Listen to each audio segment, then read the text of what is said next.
தினம் பாரதிய ஜனதா கட்சியுடைய தேசிய தலைவர் அண்ணாமலை அவர்கள் மதுரையில் பொதுக்கூட்டத்திலே நன்றி அறிவிப்பு பொதுக்கூட்டத்திலே பேசியிருக்கிறார்கள்.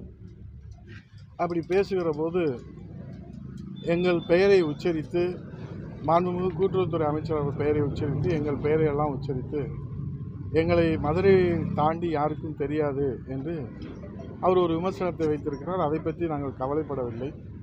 இப்போது உதயகுமாரோ செல்லூர் ராஜோ யார் பெயர் யாருக்கு எந்த மாவட்டத்தில் தெரிகிறது என்பது தமிழ்நாட்டினுடைய பிரச்சனை அல்ல.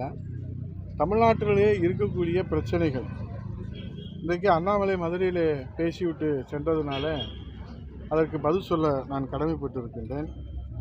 கடந்த மாதம் 23ஆம் தேதி மத்திய பட்ஜெட் தாக்கல் செய்யப்படுவதற்கு முன்பாக மாண்புமிகு தமிழ்நாடுடைய முதலமைச்சர் நம்பிக்கையோடு மத்திய அரசாங்கத்திற்கு சில கோரிக்கைகளை முன்வைத்தார்கள்.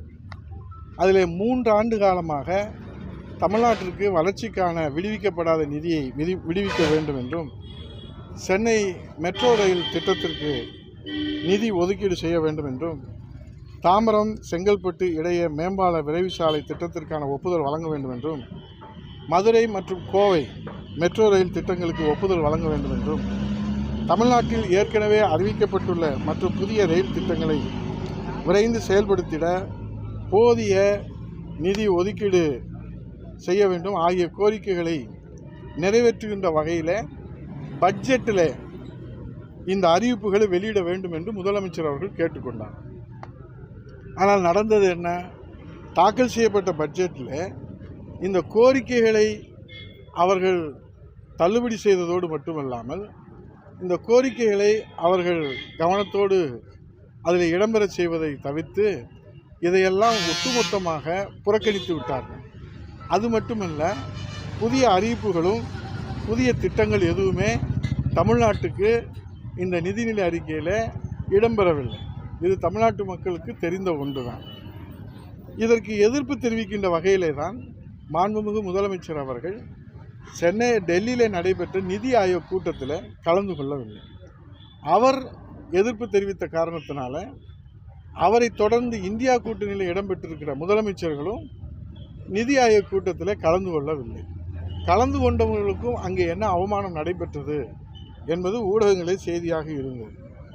அப்போது டெல்லியில் இருந்து காணொளி மூலமாக பேட்டியளித்த ரயில்வே அமைச்சர் அஸ்வினி வைஷ்ணவ் அவர்கள் இந்த பட்ஜெட்டில் தமிழ்நாடு ரயில்வே திட்டங்களுக்கு 6362 கோடி ரூபாய் ஒதுக்கப்பட்டுள்ளதாக அவர்கள் அறிவித்தார்கள். அது மட்டுமல்லாமல் இது காங்கிரஸ் கட்சி தலைமையிலான ஐக்கிய முற்போக்கு கூட்டணி அரசாங்கத்திலே ஒதுக்கியதை விட 7 மடங்கு அதிகம் என்று பெருமை பேசினார்கள்.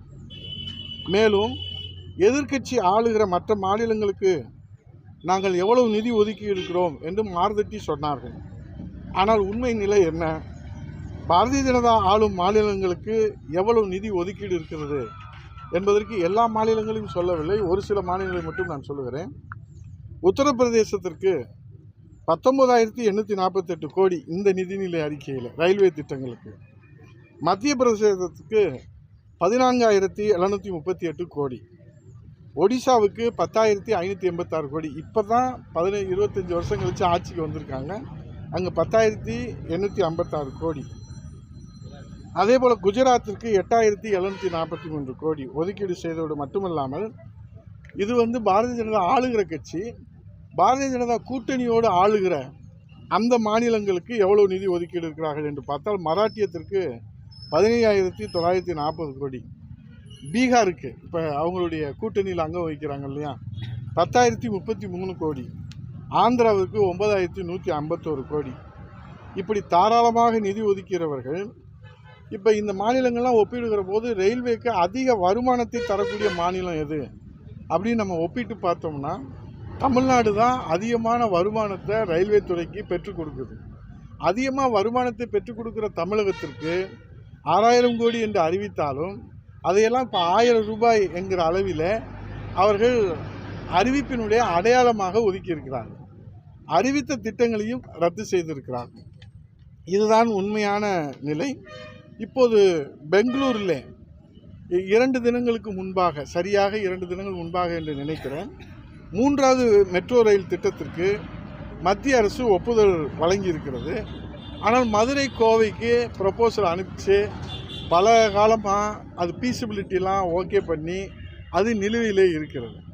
இப்போ மதுரை திருமங்கலம் ஒத்தக்கடை இடையேயான 31 கிலோமீட்டருக்கான மெட்ரோ ரயில் திட்டங்கள் திருமங்கலம், கப்பலூர், உச்சப்பட்டி, தோப்பூர், திருநகர், திருப்பரங்குன்றம், பசுமலை, வசந்த நகர், பெரியார் பஸ் நிலையம், சிம்மக்கல், கோரிப்பாளையம், அப்படியே நம்ம வரிசையாக கோர்ட்டு, அப்புறம் மாட்டுத்தாவணி, அப்புறம் ஹைகோர்ட்டு, அப்படியே ஒத்தக்கடை. இந்த 31 கிலோமீட்டருக்கு பீசிபிலிட்டியோடு இருக்குது, தயாராக இருக்குது. அதுக்கு நிதி ஒதுக்கீடு செய்யலாம். இப்போ மதுரையில் பேசியிருக்க